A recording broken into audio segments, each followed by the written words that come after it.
એમને જ કહ્યું કે તો ટેમ્પરરી અસર કરે. બધાને ખબર છે કે ટીચરમાં ઇન્જેક્શનથી થોડો સમય માટે રાહત રહે. હવે ટીચરમાં ઇન્જેક્શન બે પ્રકારના હોય છે. એક સ્ટીરોઇડનું ઇન્જેક્શન કે જે હું આપું કદાચ અત્યારે તો 2-3 મહિના માટે તમને ડોક્ટર ભગવાન જેવો લાગશે કે તમને ખૂબ રાહત થઈ ગઈ, સરસ થઈ ગયું. કારણ કે એ વખતે કંઈક વાત કદાચ ના પણ કરી હોય ડોક્ટરે, હું જે આપું છું એ સ્ટીરોઇડનું ઇન્જેક્શન છે, બરાબર? એટલે એ વખતે 3-4 મહિના સારું લાગે, પણ 3-4 મહિના પછી જ્યારે એની અસર પૂરી થાય ત્યારે રહી સહી જે નોર્મલ ગાદી છે એને પણ નુકસાન પહોંચાડે. અલ્ટિમેટલી આપણે લાંબુ વિચારીએ તો એ એનાથી પણ વધારે નુકસાન થાય. એટલે બને ત્યાં સુધી અનિવાર્ય સંજોગો બાદ કરતા ટીચરના સાંધામાં કોઈ પણ પ્રકાર સ્ટીરોઇડનું ઇન્જેક્શન લેવું જોઈએ નહીં. અને બીજું પણ એક ઇન્જેક્શન આવે છે ટીચરના ઘસારામાં આપવાનું કે જેને આપણે વિસ્કો સપ્લિમેન્ટનું ઇન્જેક્શન કહીએ છીએ. આ ઇન્જેક્શન કઈ રીતે મદદરૂપ થાય? આપણે ઘરમાં હિંચકો હોય અને એનું કડું ઘસાઈ જાય એટલે શું થાય? કીચુડ કીચુડ બોલે, બરાબર? તો આપણે શું કરીએ? ઓઇલ કરીએ. આ ઇન્જેક્શન એવું જ છે, એ ઓઇલી લિક્વિડ હોય અને જે સાંધામાં ખૂબ લાંબા સમય સુધી રહે. અને જ્યાં સુધી સાંધામાં રહે ત્યાં સુધી આપણને દુખાવો ઘણો ઓછો થતો હોય છે. આ ઇન્જેક્શનનો ફાયદો એક જ છે કે આનાથી કોઈ નુકસાન નથી. બીજું કે આનાથી શરૂઆતની અવસ્થામાં ટીચરના ઘસારાની શરૂઆતની અવસ્થામાં 6 થી 3 વર્ષ સુધી 6 મહિનાથી 3 વર્ષ સુધી આપણે રાહતની અપેક્ષા રાખી શકીએ. ત્યારબાદ પાછો ટીચરમાં દુખાવો શરૂ થઈ જતો હોય છે. બીજું એક નેગેટિવ પોઈન્ટ એ પણ છે કે આ ઇન્જેક્શનની કોસ્ટ ખૂબ વધારે છે. અત્યારે જે માર્કેટમાં ઇન્જેક્શન અવેલેબલ છે બે રીતે અવેલેબલ છે. એક સિંગલ ડોઝ છે, એની કિંમત લગભગ 12 થી 15,000 એક ઇન્જેક્શનની છે. અને બીજું જે આવે છે 1,500 રૂપિયાનું એક આવે છે, એવા 5 ઇન્જેક્શનનો કોર્સ હોય છે અને એ ડોક્ટરના ચાર્જ સાથે લગભગ 15,000માં જ પડતું હોય છે. પણ આનાથી નુકસાન નથી, નુકસાન માત્ર પૈસાનું છે, બરાબર? કારણ કે 6 મહિના જ છે, ઇઝ નોટ એ ક્યોરેટિવ ટ્રીટમેન્ટ. પણ બીજી કોઈ રીતે સાઈડ ઇફેક્ટ નથી, એટલે ક્યારેક લેવું હોય તો આ ઇન્જેક્શન ચોક્કસ લઈ શકાય. હવે સાધારણ રીતે ટીચરના ઘસારામાં આ બધા બેઠા છે એમાંથી કોઈને પણ એવી ઈચ્છા નહીં હોય કે ચલો ઓપરેશન કરાવીએ, બરાબર ને? જ્યાં સુધી ઓપરેશન વગર ચાલતું હોય ત્યાં સુધી ઓપરેશન વગર મટાડવાનો દરેક જણનો પ્રયત્ન હોય છે. પણ એટલે જ મેં પહેલા બધી જ ચર્ચા ઓપરેશન વગર જે સારવાર થઈ શકે એની કરેલી છે. જો આ એકેય સારવારમાંથી આપણને જો ટીચરના દુખાવાની મુક્તિ ના મળે તો આપણી પાસે ઓપરેશન સિવાય બીજો કોઈ વિકલ્પ નથી રહેતો. તો આ સારવારમાંથી જો આપણને દુખાવો સતત ચાલુ રહ્યા જ કરતો હોય તો પછી ઓપરેશન કરાવવું જોઈએ. ઓપરેશનમાં મોટા ભાગના અહીં બેઠેલા દરેક વ્યક્તિએ જોઈન્ટ રિપ્લેસમેન્ટ એટલે કે સાંધો બદલવાના ઓપરેશન વિશે બધાને લગભગ માહિતી હશે. કોઈ કદાચ એકાદ જણ એવું હોય કે જેને ના ખબર હોય, પણ એ ઓપરેશન વિશે જાગૃતિ પૂરતા પ્રમાણમાં છે. પણ એ પહેલા જોઈન્ટ રિપ્લેસમેન્ટ વગર કુદરતી સાંધો બચે એવું ઓપરેશન વિશે લગભગ બહુ જ જવલ્લે જ 2-5 વ્યક્તિઓને કદાચ ખબર હોય. તો અત્યારે મેઇન ચર્ચા કરવા માટે ભેગા થયા છીએ એ સાંધો બદલ્યા વગર આપણે કઈ રીતે ટીચરનો ઘસારો મટાડી શકીએ. તો એ ઓપરેશનને આપણે ઓર્થોપેડિક ભાષામાં કહીએ છીએ ઓસ્ટિયોટોમીનું ઓપરેશન, બરાબર? તો એ ઓસ્ટિયોટોમીનું ઓપરેશન કે જે સાંધો બદલ્યા વગરનું ઓપરેશન છે. અને છેલ્લે જ્યારે ટીચરના બંને વિભાગ ઘસાઈ જાય, ખૂબ ઘસારો આગળ વધી જાય, ત્યારે આજની તારીખમાં પણ જે સારવાર ઉપલબ્ધ છે એ જોઈન્ટ રિપ્લેસમેન્ટ એટલે કે સાંધો બદલવાનો. એ પણ એક અગત્યની સારવાર છે, મોટી ઉંમરના વ્યક્તિઓ માટે ખૂબ આશીર્વાદરૂપ છે. એટલે એ જોઈન્ટ રિપ્લેસમેન્ટ ના જ કરાવાય એવું આ સેમિનારનો કોઈ મેસેજ નથી. એટલે રોંગ મેસેજ કે ખોટો મેસેજ લઈને કોઈએ જવાની જરૂર નથી. જોઈન્ટ રિપ્લેસમેન્ટ પણ એક સારી સારવાર જ છે, પણ એ ક્યારે કરાવવી જોઈએ એના વિશે પણ આપણે ચર્ચા કરીશું. હવે સવાલ એ ઉભો થાય કે સાંધો બદલ્યા વગરનું ઓપરેશન એ વળી શું છે? તો સાંધો બદલ્યા વગરનું ઓપરેશન, એમાં જે કારણ છે સાંધો ઘસાવાનું, એ કારણ આપણે દૂર કરી દેવાનું. કારણ મેં શરૂઆતમાં જ કહી દીધું કે ટીચરમાંથી પગ વાંકા વળી જાય. વાંકા વળી જવાને કારણે 2 ભાગ ઉપર ને બદલે એક જ ભાગ ઉપર દબાણ આવે. તો એ જે વાંકા વળી ગયેલા પગ છે એને જો ઓપરેશન કરીને આપણે આવા સીધા કરી શકીએ તો એ જે કારણ છે કારણ દૂર થઈ ગયું અને ધીરે ધીરે ટીચરનો ઘસારો મટી જાય. આ સાંધો બદલ્યા વગરનું ઓપરેશન વિશે વાત છે. હવે આ ઓપરેશન જે પગ આટલા વાંકા હતા એ મેં સીધા કઈ રીતે કર્યા એના વિશે જો આપણે જોઈ લઈએ તો પહેલા તો હવે આ હાડકા છે, બોન્સ છે.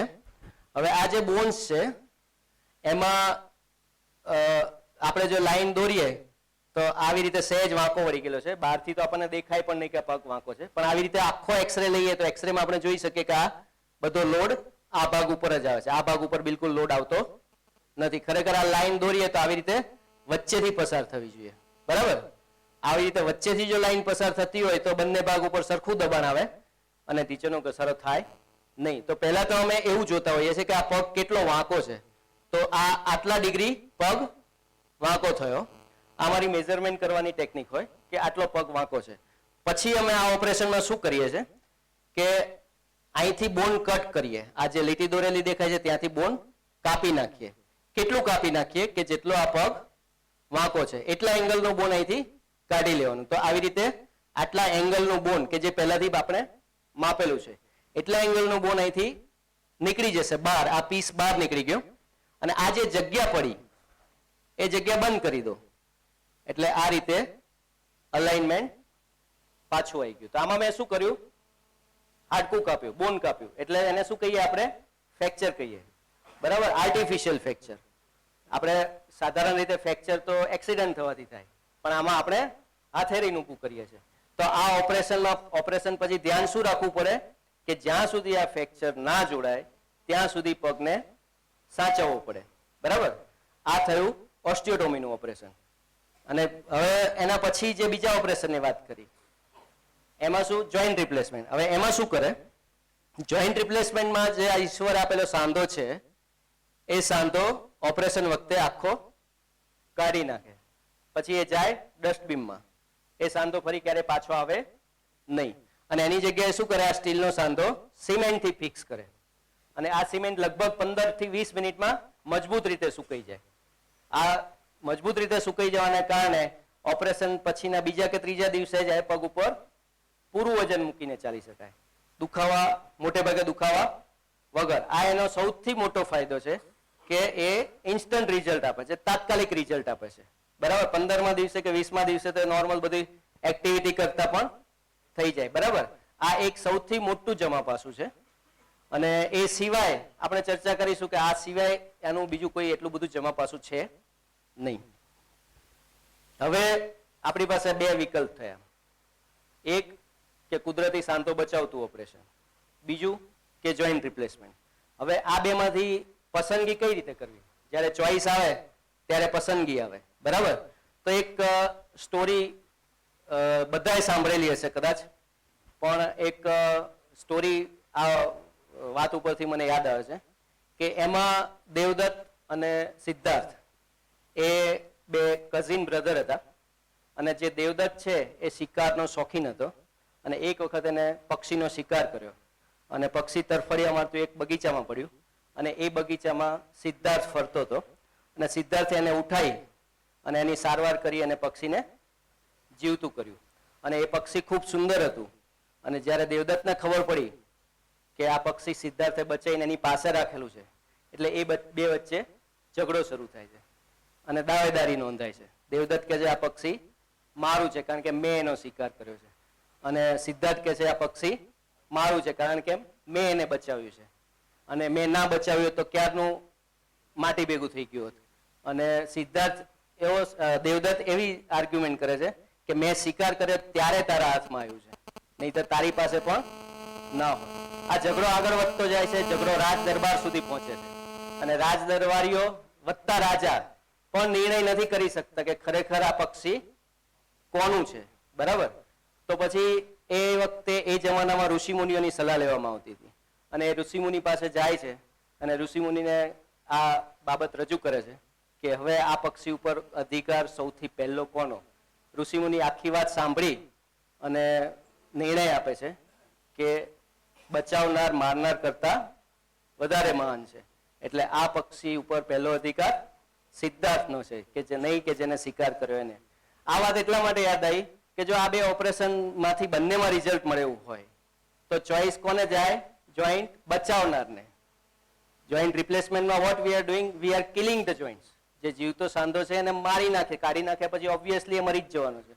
તો સાંધો બચાવનાર ઓપરેશન એ પહેલી ચોઈસમાં આવે અને કદાચ જો સાંધો ના બચાવી શકાતો હોય તો આપણે જેને મર્સી કિલિંગ કહીએ, બરાબર, કંઈ સુધારો થવાનો જ ના હોય તો પછી we can go for the joint replacement. હવે સરખામણી કરીએ, બરાબર, કે આ ઓસ્ટિયોટોમીનું ઓપરેશન અને જોઈન્ટ રિપ્લેસમેન્ટ, તો એમાં ફાયદા ગેરફાયદા દરેક વસ્તુના હોય. એમાં આમાં પણ ફાયદા ગેરફાયદા જોઈ લઈએ. તો ઓસ્ટિયોટોમીનું ઓપરેશનમાં ખર્ચ જોઈન્ટ રિપ્લેસમેન્ટ કરતા ઘણો ઓછો આવે છે, કારણ કે આમાં જે કૃત્રિમ સાંધો બેસાડવામાં આવે એ જ 80,000 નો આવતો હોય છે, 80,000 થી લાખ રૂપિયાનો. એ ખર્ચ તો ઓબ્વિયસલી બચી જાય છે, એટલે આ ઓપરેશનની કોસ્ટ જોઈન્ટ રિપ્લેસમેન્ટ કરતા ઘણી ઓછી છે, જ્યારે જોઈન્ટ રિપ્લેસમેન્ટ એક ખર્ચાળ ઓપરેશન છે. બીજું ખાસ કે આમાં આપણે આપણો કુદરતી સાંધો બચાવીએ છીએ. કુદરતી સાંધો બચાવવાને કારણે આપણે એનો અનલિમિટેડ ઉપયોગ કરી શકીએ છીએ, અમર્યાદિત. જેને ચાલવાનો શોખ હોય એ ચાલી શકે, જેને માઉન્ટેનિંગ કે પર્વતારોહણનો શોખ હોય એ પર્વતારોહણ કરી શકે. જો પહેલા ઓપરેશન પહેલા નીચે પલાઠી વાળીને ઊભા પગે બેસી શકાતું હોય તો ઓપરેશન પછી પણ આ ઓપરેશન પછી જો પલાઠી વાળીને બેસે કે ઊભા પગે નીચે બેસે તો આમાં બીજું કોઈ નુકસાન થતું નથી. જ્યારે જોઈન્ટ રિપ્લેસમેન્ટ એ કૃત્રિમ સાંધો છે અને એને આપણે સાચવીને વાપરવો પડે છે. એ કૃત્રિમ હોવાને કારણે જેટલો એનો વધારે ઉપયોગ કરીશું એટલો વહેલો ઢીલો પડશે. આપણે ઘરમાં ગાડી કે સ્કૂટર કંઈ પણ હોય, રોજનું 100 કિલોમીટર ચલાવીએ તો એ સ્કૂટર કે ગાડીની લાઈફ ઓછી થઈ જાય, પણ એ જ સ્કૂટર કે ગાડી રોજનું 10 કિલોમીટર ચલાવીએ તો એ લાંબુ ચાલે. એવી રીતે કૃત્રિમ વસ્તુમાં એવું હોય છે કે જેટલો એને વધારે વાપરો એટલો વહેલો ઢીલો પડે. એવી રીતે આમાં કુદરતી સાંધો બચે છે, એટલે આપણે કુદરતી સાંધામાં એવું છે કે તમે જેટલો એનો વધારે ઉપયોગ કરો એટલું વધારે સારું, બરાબર. પછી રોજનું વધારે જેટલું ચાલો એટલું વધારે સાંધો પણ મજબૂત રહેશે અને આખું શરીર પણ મજબૂત રહેશે. બીજું ખાસ કે ઘણા નાની ઉંમરમાં પણ ટીચરનો ઘસારો જોવા મળે છે, 35, 40, 45 વર્ષે પણ જોવા મળે છે, કે જે યુઝ્યુઅલી આઉટડોર ગેમ્સ, ક્રિકેટ કે ફૂલ રેકેટ કે કંઈ પણ રમી શકે. તો આ ઓપરેશન પછી જો આઉટડોર ગેમ્સ રમવી હોય તો રમી શકાય, જ્યારે જોઈન્ટ રિપ્લેસમેન્ટ પછી આઉટડોર ગેમ્સ નહીં પણ ખાલી ઇન્ડોર ગેમ્સ રમી શકાય. બીજું મુસ્લિમ પેશન્ટ માટે જે એમને નમાઝ પઢવાની પોઝિશન છે એ જોઈન્ટ રિપ્લેસમેન્ટ પછી પરમિટેડ નથી, એટલે એમને ખુરશી ઉપર નમાઝ પઢવા બેસવું પડે છે. જો મુસ્લિમ પેશન્ટ આ ઓપરેશન કરાવે તો જો પહેલા દુખાવા સાથે નમાઝ પઢવા બેસી શકતા હોય, ભલે દુખાવા સાથે, તો ઓપરેશન પછી દુખાવા વગર નમાઝ પઢવા બેસી શકે. તો આમ સરખામણી કરી તો દેખાવમાં તો એવું જ લાગે કે આ ઓસ્ટિયોટોમીનું ઓપરેશન જ વધારે સારું છે ને, જોઈન્ટ રિપ્લેસમેન્ટમાં ક્યાં એટલા બધા ફાયદા છે. તો પછી સવાલ બીજો એ ઊભો થાય કે આ સર્જરીની કોઈને ખબર કેમ નથી? જો આટલી બધા ફાયદા હોય તો આ ઓપરેશનની કોઈને જાણ કેમ નથી? બરાબર ને, સવાલ એ ઊભો થાય. તેનું સિમ્પલ રીઝન છે કે આપણી પાસે આ બે પસંદગી હોય તો અત્યારે મારે જો વ્યવસ્થા કરવી હોય બધા માટે તો આ લાવવું ખૂબ અઘરું છે. જ્યારે કોકાકોલા હું મારા કલીગને કહીશ તો ફોન કરીને મંગાવી લઈશ, કારણ કે આપણે અવેલેબલ છે બધે. આની જાહેરાતો રોજબરોજ જોઈએ છે, બરાબર. આપણા ક્રિકેટરો, ફિલ્મ સ્ટારો, ઇવન ગવર્મેન્ટને આમાં સેલ થાય એમાં જ ઇન્ટરેસ્ટ છે, બધાને આમાં જ ઇન્ટરેસ્ટ છે, પણ આ સેલ કરવામાં કોઈને રસ નથી. એવી રીતે જોઈન્ટ રિપ્લેસમેન્ટમાં પણ એવું જ છે. જોઈન્ટ રિપ્લેસમેન્ટ બહુ જ પોપ્યુલર છે, એની જાહેરાતો પણ ઘણી બધી આપણે જોઈ હશે, ઘણા બધા કેમ્પ ઓર્ગેનાઇઝ થયેલા જોયા હશે. એ બધામાં બેકિંગ કોનું હોય છે? જોઈન્ટ બનાવનાર કંપનીઓનું, કારણ કે they are interested in to sell that joint, બરાબર છે. એટલે એને આ ઓપરેશન પોપ્યુલર થાય એમાં પણ રસ નથી. અને ધારો કે કોઈ ઓર્થોપેડિક કોન્ફરન્સ ઓર્ગેનાઇઝ થતી હોય, એમાં તો હવે લગભગ બધાને ખબર છે કે જે કંઈ કોન્ફરન્સ ઓર્ગેનાઇઝ થતી હોય એના સ્પોન્સરર હોય, બરાબર. તો સ્પોન્સરશિપ જો અમે ટોપિક ઓર્થોપેડિક કોન્ફરન્સમાં જોઈન્ટ રિપ્લેસમેન્ટનો રાખીએ, then and then they will sponsor the conference. એટલે આની કોન્ફરન્સ મેં 2010-21 નવેમ્બરે અમદાવાદ ઓર્થોપેડિક સોસાયટી તરફ રાખેલી, ત્યારે સ્પોન્સરશિપ મેળવવામાં મેં જે તકલીફ અનુભવેલી છે એ પણ મને ખબર છે. અને જ્યારે જોઈન્ટ વાળાને સ્પોન્સર કરવાનું કહીએ તો એ તો ઉલટાનું ડિસ્કરેજ કરે કે આ બધી વસ્તુ ના થાય. આ એક બહુ જ મોટી સમસ્યા છે, એટલે આની કોન્ફરન્સ પણ બહુ જ ઓછી ઓર્ગેનાઇઝ થાય છે. અને બીજું ખાસ કે જોઈન્ટ રિપ્લેસમેન્ટ જે કંપની બનાવે છે એ કંપનીઓએ ટ્રેનિંગ સેન્ટરો પણ ઊભા કરેલા છે ડમી બોડી ઉપર. એટલે આજે કોઈ પણ યંગ ઓર્થોપેડિક સર્જન કે જે પાસ થઈને બહાર નીકળ્યો છે એને જો જોઈન્ટ રિપ્લેસમેન્ટ શીખવું હશે તો એના માટે ખૂબ ઇઝી છે. એને ઇવન ટ્રેનિંગની સ્પોન્સરશિપ પણ જોઈન્ટ વાળા જ આપતા હોય છે. તો એ લોકો માટે પણ જોઈન્ટ રિપ્લેસમેન્ટ શીખવું સહેલું છે. તો કોઈ પણ ડોક્ટરને જેમાં વધારે કોન્ફિડન્સ હોય સર્જિકલ સ્કિલમાં, ઓબ્વિયસલી એડવાઇસ તો એ જ આપવાના છે. કે ભાઈ જોઈન્ટ રિપ્લેસમેન્ટ કરાવી દો, કારણ કે he is more confident, he can do that thing. હવે યંગ ઓર્થોપેડિક સર્જનને શીખવું હોય તો પણ આના કોઈ ટ્રેનિંગ સેન્ટર હજી સુધી અવેલેબલ નથી, અને કોન્ફરન્સો પણ જવલ્લે જ ક્યારેક થતી હોય છે. આ મેઇન કારણ છે કે જોઈન્ટ રિપ્લેસમેન્ટ આટલું બધું પોપ્યુલર થઈ ગયું છે. નો ડાઉટ એના પણ ઇન્ડિકેશન્સ છે, એ પણ કરવું પડે જ્યારે બંને વિભાગ ઘસાઈ જાય ત્યારે, અથવા 65-70 વર્ષથી વધારે ઉંમર હોય કે જ્યારે આમે આયુષ્ય 10 થી 15 વર્ષનું એક્સપેક્ટ કરતા હોઈએ આપણે, ત્યારે joint replacement is also a good treatment. પણ જે અત્યારે 45 વર્ષે, 50 વર્ષે, 55 વર્ષે એકદમ એક્ટિવ પેશન્ટ હોય અને એમાં જોઈન્ટ રિપ્લેસમેન્ટ કરે એ વધારે પડતું કહેવાય. એટલા માટે જ આ સેમિનારનું આયોજન કરેલ છે. હવે મેં કહ્યું એમ કે માત્ર એક જ વ્યક્તિને લોકપાલ બિલમાં રસ હોય અને આ બધા એમએલએમાં કોઈને ઇન્ટરેસ્ટ ના હોય, તો હવે લોકપાલ બિલ કઈ રીતે લાવીશું? બરાબર. એવી રીતે હવે જવલ્લે અમુક જ ડોક્ટરોને આ ઓપરેશનમાં રસ હોય, બરાબર, અને આ ઓપરેશન પોપ્યુલર કરવું હોય કે અમલમાં લાવવું હોય તો ખરેખર ખૂબ મુશ્કેલ બને છે. હવે સવાલ એ ઉભો થાય કે શા માટે ઓપરેશન વગર ચાલે તો શું વાંધો છે? બરાબર. તો ઓપરેશન અમુક સમયે જ્યારે ઓર્થોપેડિક સર્જન દ્વારા સલાહ આપવામાં આવે ત્યારે ન કરાવીએ તો શું નુકસાન થાય એના વિશે ચર્ચા કરીએ. તો એક તો દુખતું હોય એટલે ચાલવાનો તો કંટાળો આવે જ. નીચે સ્કૂટર પડ્યું એટલે સ્કૂટર લઈને શાકભાજી લેવા કે કંઈ પણ કરવા સ્કૂટર લઈને જ જવાના. એટલે ચાલવાનું બંધ થવાના લીધે શું થાય? શરીર વધતું જાય. બરાબર. અને બીજું, ચાલવાનું બંધ થવાના લીધે શરીર વધતું જાય, ડાયાબિટીસ, બ્લડ પ્રેશર, બધા જ રોગોને આપણે નિમંત્રણ આપીએ ધીરે ધીરે. તો એ રોગોનો પછી અસાધ્ય ગણાય છે. ડાયાબિટીસ એકવાર થાય પછી કોઈ ગોળી બંધ થાય નહીં, બ્લડ પ્રેશર થાય પછી એની કોઈ ગોળી બંધ થાય નહીં. પણ આપણે આ બધી વસ્તુ આપણી ફિઝિકલ એક્ટિવિટી મેન્ટેન કરી અને જો આમાંથી બચી શકીએ તો આપણું આયુષ પણ વધે. બરાબર. અને બીજું ખાસ કે દુખાવાની ગોળીઓ આ ટીચરના ઘસારાના દર્દીઓ ક્યારેક ને ક્યારેક લેતા જ હોય છે. ભલે રેગ્યુલર યુઝ ના કરતા હોય પણ ક્યારેક ઘરમાં પ્રસંગ હોય, ક્યાંક ફરવા ગયા હોય ત્યારે દુખાવાની ગોળીઓ લગભગ ખિસ્સામાં જ રાખતા હોય અને જ્યારે દુખે ત્યારે લઈ લે. હવે આ દુખાવાની ગોળીઓ ક્યારેક લેવામાં નુકસાન નથી, પણ રેગ્યુલર યુઝ જો થઈ જાય તો એ લાંબા ગાળે કિડની, લીવર તથા આંતરડા ઉપર ઝેરી અસર કરે. પછી એની સાઈડ ઇફેક્ટ થાય. હવે એની સાઈડ ઇફેક્ટ ઘણી વાર એવી હોય કે જે મટાડી પણ ના શકાય. બરાબર. આવું બધું સિક્વન્સ શરૂ થાય એ પહેલા જો થોડોક ડર છોડી અને ઓપરેશનનો નિર્ણય લઈ લઈએ તો આ બધામાંથી બચી શકાય. બીજું કે અહીંયા જો આપણે જોયું હોય કે ઘણા ટીચરના ઘસારાના દર્દી અહીં પગથિયા ચડતા, બુચ સાહેબ કહેતા હતા કે સારું બધા સ્ટેપ વાળા જ હોલ છે ગાંધીનગરમાં, કોઈ હોલ એવો નથી કે જે સપાટ હોય. તો એ બધાને પગથિયા ચડવામાં પણ બધી તકલીફ પડતી હોય છે અને એમની ખાસ ચાલ બદલાઈ જાય. ચાલ બદલાઈ જાય કઈ રીતે ચાલે? આપણે આ સ્વામીજી ચાલે એવી રીતે ચાલે, લગભગ આમ ડોલતા ડોલતા ચાલતા હોય. બરાબર. એ ચાલ બદલાવાનું કારણ એ છે કે જે લોડ ઘસારાવાળા ભાગ ઉપરથી જે બાજુ ઘસાય નથી એ બાજુ લોડ લઈ જવા પ્રયત્ન કરે છે અને લોડ બધો ક્યાં આવે છે? કમર ઉપર આવે છે. આ કમર હલે છે આમ, અને એ કમર આવી રીતે હલીને ચાલવા માટે કુદરતે નથી આપી, એ સીધા ચાલવા માટે આપી છે. એટલે આવી રીતે ચાલો તો શું થાય? ધીરે ધીરે કમરનો ઘસારો થાય અને કમરના મણકામાંથી તો બધી નસો પગમાં જતી હોય. હવે એ નસ ઉપર દબાણ આવે એટલે શું થાય? રાંજણ, જેને સાયટિકા કે રાંજણ કહીએ છીએ, એ રાંજણ થાય. હવે આ રાંજણ થાય ત્યારે ઘણા દર્દીઓમાં તમે એવું પણ સાંભળ્યું હશે કે ફલાણી વ્યક્તિએ જોઈન્ટ રિપ્લેસમેન્ટ કરાયું પણ હજી દુખાવો તો એવો ને એવો જ છે, એમાં કંઈ બહુ ફરક પડ્યો નથી.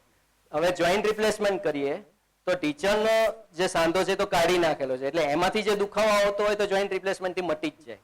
એમાં કોઈ એવું લોજિક જ નથી કે દુખાવો થાય. પણ સાથે સાથે જો એને રાંજણનો દુખાવો હોય તો એ જોઈન્ટ રિપ્લેસમેન્ટ કરવાથી મટે નહીં. એટલે દર્દીને ખબર નથી કે ખરેખર આનો દુખાવો જોઈન્ટનો છે કે રાંજણનો છે.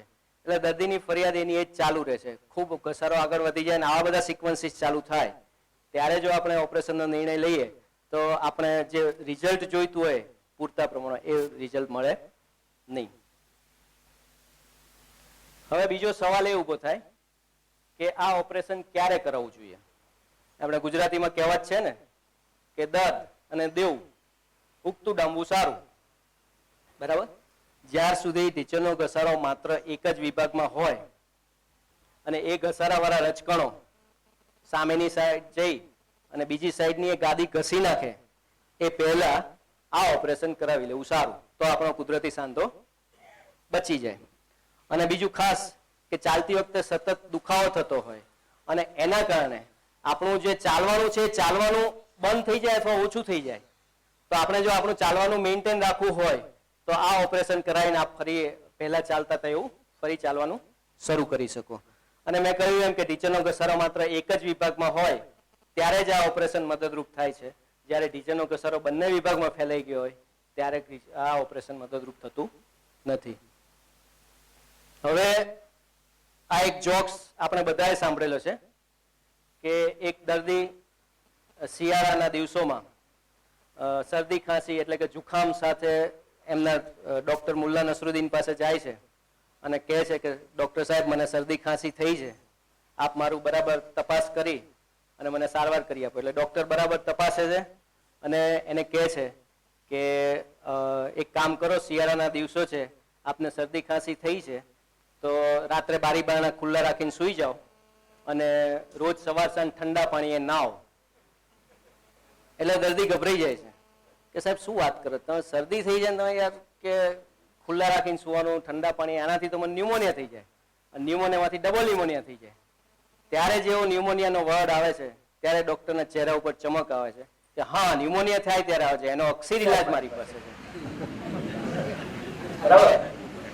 તો અત્યારે શું છે પરિસ્થિતિ કે આપણે ટીચરના ઘસારા સાથે કોઈ પણ ડોક્ટર પાસે જઈએ, રિપ્લેસમેન્ટ સર્જન પાસે, ત્યારે ગોળી લખી આપે, ફિઝિયોથેરાપી લખી આપે, વજન ઉતારો એવી વગેરે વગેરે સલાહ આપે અને પછી દુખાવામાં કોઈ ફરક ના પડે અને જ્યારે આખો સાંધો ઘસાઈ જાય ત્યારે કે તમારાથી ના રહેવાય ત્યારે આવજો, આપણે સાંધો બદલી નાખીશું. બરાબર. સેમ વસ્તુ ઓર્થોપેડિક્સમાં પણ થઈ રહી છે. એટલે આ જોક્સ મને યાદ આવ્યો. હવે બહુ અગત્યનો સવાલ બધા દર્દીઓ દ્વારા પૂછવામાં આવતો હોય છે ઓપરેશન પહેલા કે ઓપરેશન બાદ કેટલો આરામ કરવો પડે. બરાબર. ઓપરેશન બાદ લગભગ દરેક ઓપરેશનની જેમ આમાં પણ હોસ્પિટલમાં 5 થી 7 દિવસ રહેવાનું હોય છે. અને મેં જે રીતે ઓપરેશન સમજાવ્યું એમાં આપણે શું કરીએ છીએ, એક આર્ટિફિશિયલ ફ્રેક્ચર ઊભું કરીએ છીએ. બરાબર. તો ફ્રેક્ચરના તો ઘણા બધાએ જોયેલા હશે કે ફ્રેક્ચર બાદ એ જ્યાં સુધી જોડાય નહીં ત્યાં સુધી આપણે પગને સાચવવું પડે. બરાબર. અને એ લગભગ એ સમયગાળો 2 થી 3 મહિનાનો હોય છે. બીજા જે ફ્રેક્ચર થયા હોય એક્સિડન્ટથી એમાં સમયગાળો વધારે એટલા માટે થાય છે કે એના ઉપર કોઈ ડોક્ટરનો કંટ્રોલ હોતો નથી, એ ગમે ત્યાં થાય, ગમે તે રીતે થાય. જ્યારે આ ફ્રેક્ચર આપણે જાતે ઊભું કરેલું છે ડોક્ટરે, એ એવી રીતે ઊભું કરવામાં આવે કે ઝડપથી જોડાય અને જોડાઈ જ જાય. ના જોડાય એવા બહુ જ હજી સુધી તો કોઈ કેસ જોયા નથી, પણ મોટે ભાગે એવી કેર લઈને જ કરવામાં આવે છે કે હાડકું જોડાઈ જ જાય. આ એક જો આપણે નેગેટિવ લઈએ તો ઉધાર પાસું છે કે ઓપરેશન પછી ઇન્સ્ટન્ટ રિઝલ્ટ નથી. બરાબર. 2 થી 3 મહિના આપણે પગને સાચવવો પડે છે. જ્યારે બીજા બધા જમા પાસા તો આપણે બધાએ સાંભળી જ લીધેલા છે. અને લગભગ 2 થી 3 મહિના પછી જ્યારે હાડકું મજબૂત જોડાઈ જાય ત્યારે આપણે એ પગ ઉપર પૂરું વજન મૂકીને ચાલી શકીએ. બરાબર. એટલે આ ઓપરેશન જો કરાયું હોય તો પાડોશીમાં કોઈ જોઈન્ટ રિપ્લેસમેન્ટ કરાયું હોય તો એ આવીને કહેશે શું યાર તમે સુઈ રહ્યા છો, હું જો ચાલું છું, પગથિયા ચડું છું, બધું કરું છું. એટલે મારે હું જ્યારે ઓપરેશન કરું ત્યારે દર્દીને પહેલા જ કહી દેતો હોઉં છું, કારણ કે એને તો આના વિશે કોઈ માહિતી જ નથી. એટલે એ કમ્પેર કરશે કોની જોડે, બાજુમાં જેને રિપ્લેસમેન્ટ કરાવ્યું છે એની જોડે. એટલે મારે કહેવું પડતું હોય છે કે આ ઓપરેશન પછી 2 થી 3 મહિના મારે